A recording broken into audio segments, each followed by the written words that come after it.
नमस्कार दोस्तों, मैं हूं होमेंद्र और मैं हूँ भावना। दोस्तों, हम आज भोपाल को जानने फिर से निकले भोपाल की सड़कों पर। भोपाल में राजा भोज ने 11वीं सदी में एक बड़ा तालाब बनवाया था, जिसे भोजपाल तालाब और आज बड़ी झील कहा जाता है। रानी कमलापति का उसी के ठीक सामने महल है, जिसे कमलापति महल कहा जाता है। उसके अलावा नवाब काल के बनाए हुए मोती मस्जिद, मोती महल, सदर मंजिल, फतेहगढ़ किला, ताजुल मस्जिद, ताजमहल,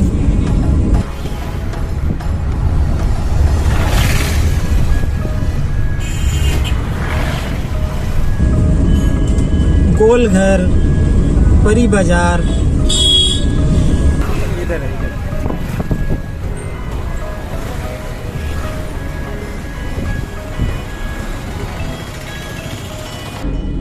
ऐसी लगभग 300 हेरिटेज बिल्डिंग्स हैं, जो 300 जो आज भोपाल की विरासत है। इतने सारे हेरिटेज बिल्डिंग के बाद भी आज भारत में हेरिटेज सिटी के रूप में भोपाल का वैसे विशेष नाम या ख्याति नहीं है, जबकि जयपुर में केवल 25 हेरिटेज बिल्डिंग होने के बाद उसको हेरिटेज सिटी कहा जाता है।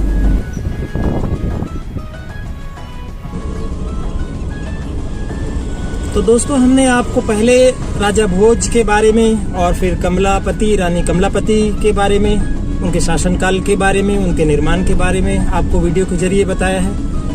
उन वीडियोस के लिंक हमारी इस वीडियो के डिस्क्रिप्शन बॉक्स में आपको मिल भी जाएंगे। दोस्तों, भोपाल हमेशा से प्रकृति के कारण खूबसूरत शहर रहा है।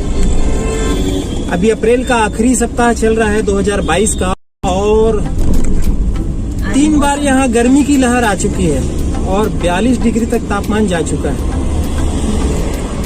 लेकिन इन आखिरी सप्ताह में अप्रैल के अचानक मौसम बदला है और भोपाल का मौसम बड़ा खुशगवार हो गया है। आज हम निकले हैं इस वर्तमान भोपाल के इस स्वरूप को देने वाले नवाबी शासनकाल की कुछ विरासतों को देखने के लिए। तो आइए, भोपाल में एक एग्जीबिशन लगा है, उसके जरिए हम जानने की कोशिश करते हैं भोपाल के नवाब शासनकाल, उनके निर्माण और अन्य विरासतों को।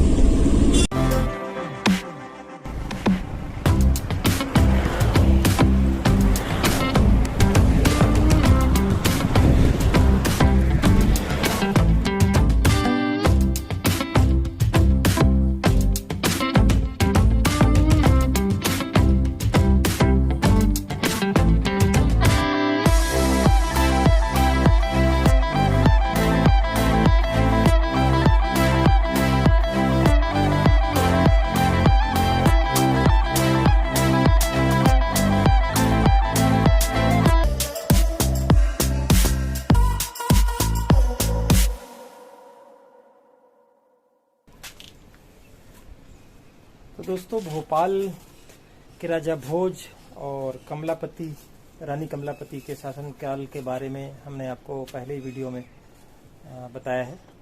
आज हम भोपाल के मानव संग्रहालय में लगे उस प्रदर्शनी को आपको दिखाने आए हैं और हम स्वयं देखने आए हैं, जो भोपाल नवाबों के शासनकाल और उनकी विरासतों के बारे में है। तो आइए, भोपाल दीर्घा प्रदर्शनी में लगे इस फोटो एग्जीबिशन से हम भोपाल नवाब के शासनकाल को और भोपाल को समझते हैं।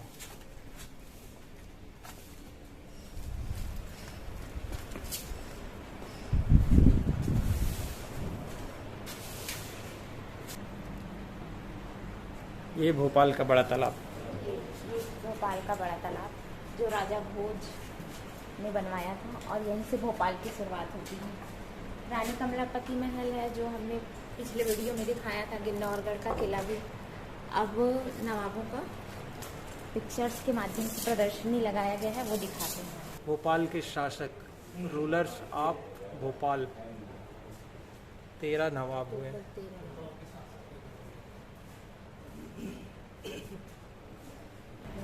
ये महिला थी, नवाब सिकंदर जहां बेगम, नवाब शाहजहां बेगम, नवाब सुल्तान जहां बेगम। ये महिला नवाब भी थी जिनको बेगम कहा जाता है। मोहम्मद हमीदुल्लाह खान, भोपाल के अंतिम शासक नवाब मोहम्मद हमीदुल्लाह खान था। नवाबी रियासत के जो महिला शासक थे उनको बेगम कहा गया। नवाब भी एक ऐसी उपाधि है जो अंग्रेजों के द्वारा दी गई थी, जो रियासत के प्रमुख होते थे, जिनका शासन पहले से था, उनमें से कुछ को नवाब का दर्जा दिया गया, जो मुस्लिम शासक थे।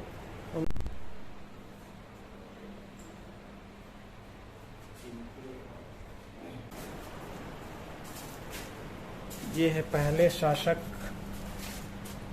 दोस्त मोहम्मद खान।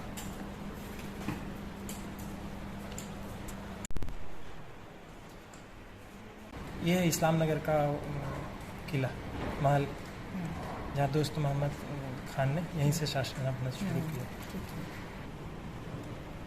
भोपाल का बेनजीर महल,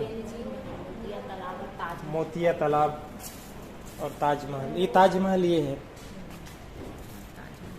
हमारे भोपाल में भी ताजमहल है, जैसा आगरा में है वैसा तो नहीं है, लेकिन नाम ताजमहल है।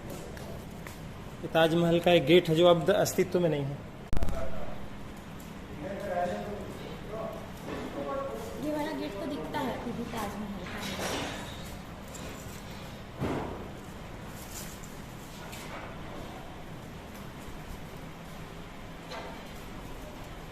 मोहम्मद खान की दरगाह, दोस्त मोहम्मद खान का दरगाह है अभी भी, जो गांधी मेडिकल कॉलेज है भोपाल में। अच्छा, उसके अंदर इसको, हाँ, इसके अंदर। फिर आए यार मोहम्मद खान। ये नवाब फैज मोहम्मद जो तीसरे नवाब थे भोपाल के, उनकी दरगाह है जो रायसेन में है। अच्छा, शाह आलम प्रथम ने नवाज फैज मोहम्मद खान की विशेषताओं के कारण रायसेन किले का किलेदार भी नियुक्त किया था और फैजुद्दौला की उपाधि से सम्मानित किया। नवाब फैज मोहम्मद ने रायसेन किले उल्लाह चिश्ती की याद में दरगाह बनवाई, जहाँ सालाना उर्स लगता है। नवाब हयात मोहम्मद खान चौथे नवाब हैं।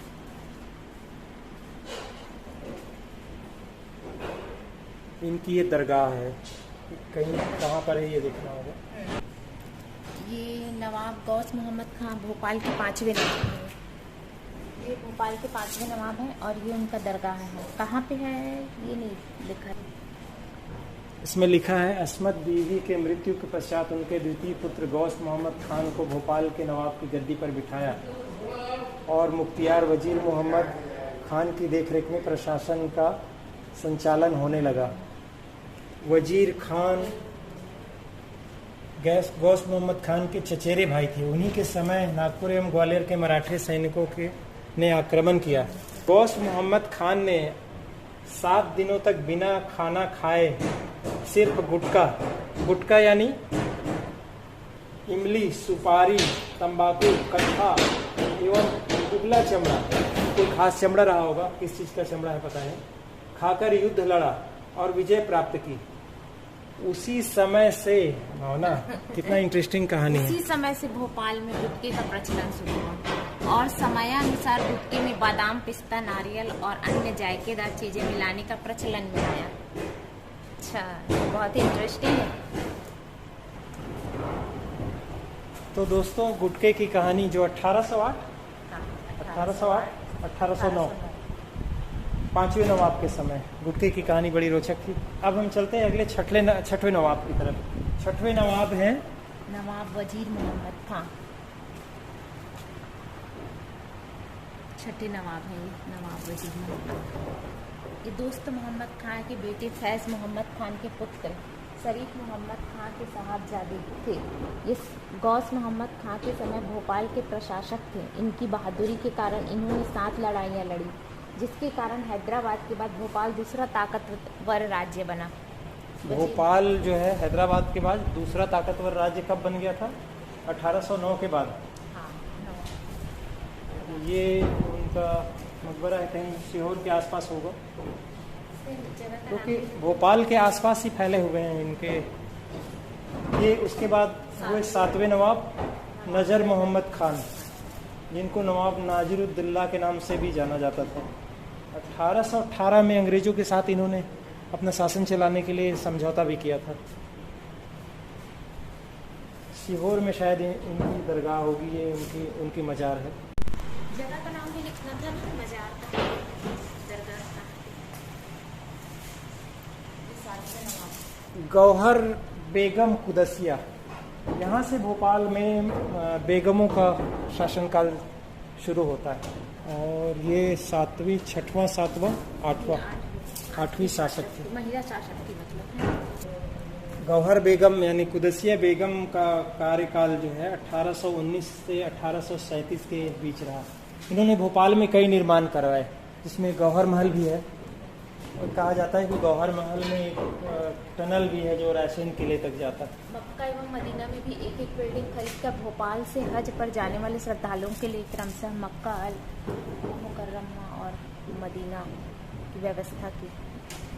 मक्का में भी एक सराय बनवाया, जहाँ अपने खर्चे से, भोपाल रियासत के खर्चे से, जहाँ वहाँ जाने वाले, हज पे जाने वाले जो तीर्थयात्री हैं, मुस्लिम धर्मावलंबी, उनको ठहरने की एक जगह मिले। ये उनकी मजार है। अब 9वें नवाब जहांगीर मोहम्मद खान। कुदसिया बेगम के बाद फिर से नवाब जहांगीर मोहम्मद खान भोपाल रियासत के उस नवाब का नाम है जो दूल्हा नामक तखल्लुस से कविता, शायरी, गजल तो लिखते थे, लेकिन उनका खास तौर पर शौक शेर का शिकार करना था। लिहाजा शायर के दिल में शेर से लड़ने का जज्बा भी इनकी शख्सियत में देखने को मिलता है। भोपाल रियासत का यह नवाब चापलूसों और स्वार्थी सिपा सालारों की गिरफ्त में रहा। यही वजह है कि एक रात उसने अपनी पत्नी सिकंदर जहां बेगम पर तलवार से हमला कर दिया। संयोग से बेगम सिकंदर जहां बच गईं, और यही सिकंदर जहां बेगम फिर यहाँ की बेगम हुई। वह सिकंदर जहां बेगम यह थे। 10वें शासक, और ये भोपाल रियासत की 10वीं शासक थी। नवाब सिकंदर जहां बेगम भोपाल रियासत की तरक्की, खुशहाली, अमन और कानून के राज को बनाए रखने के लिए अव्वल दर्जे पर गिनी जाती हैं। क्यों बेगम शासक बनी? मतलब किसी शासक की पत्नी ही तो होती होगी। नहीं, ऐसे नहीं है। यहाँ भोपाल के नवाब और बेगम का मतलब ये है कि वो शासक रही।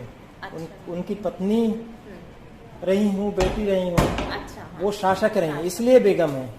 उनकी पत्नी है इसलिए बेगम है, ऐसा नहीं। सिकंदर जहाँ बेगम खुद अपने पति के हमले से एक बार बच चुकी थी, इसलिए इन्होंने ये 1800, इनका शासन काल था 1844 से 1868। 1857 के युद्ध के समय जो है इन्होंने बहुत कुछ देखा। नवाब सिकंदर जहां बेगम ने लड़कियों को पढ़ाने के लिए मदरसा सुलेमानिया शुरू कराया, आवाम की सेहत दुरुस्त करने के लिए स्वास्थ्य विभाग की स्थापना की। सिकंदर बेगम इसलिए भी जानी जाती हैं कि उनके राज्य को चलाने के लिए प्रतिष्ठित और बुद्धिजीवियों को शरीक कर मजलिस शौरा मतलब मनोनीत संसद स्थापित की। फारसी भाषा के स्थान पर उर्दू भाषा को सरकारी भाषा का दर्जा दिया। सिकंदर बेगम ने ही भोपाल रियासत की मुद्रा और डाक सेवा शुरू की। सिकंदर के राज में जुआ और शराबखोरी पूरी तरह से मनाही थी। सिकंदर जहां बेगम ने भोपाल में रेलवे स्टेशन, मोती मस्जिद, मोती महल, बाग फरहत अब्जा बनवाए।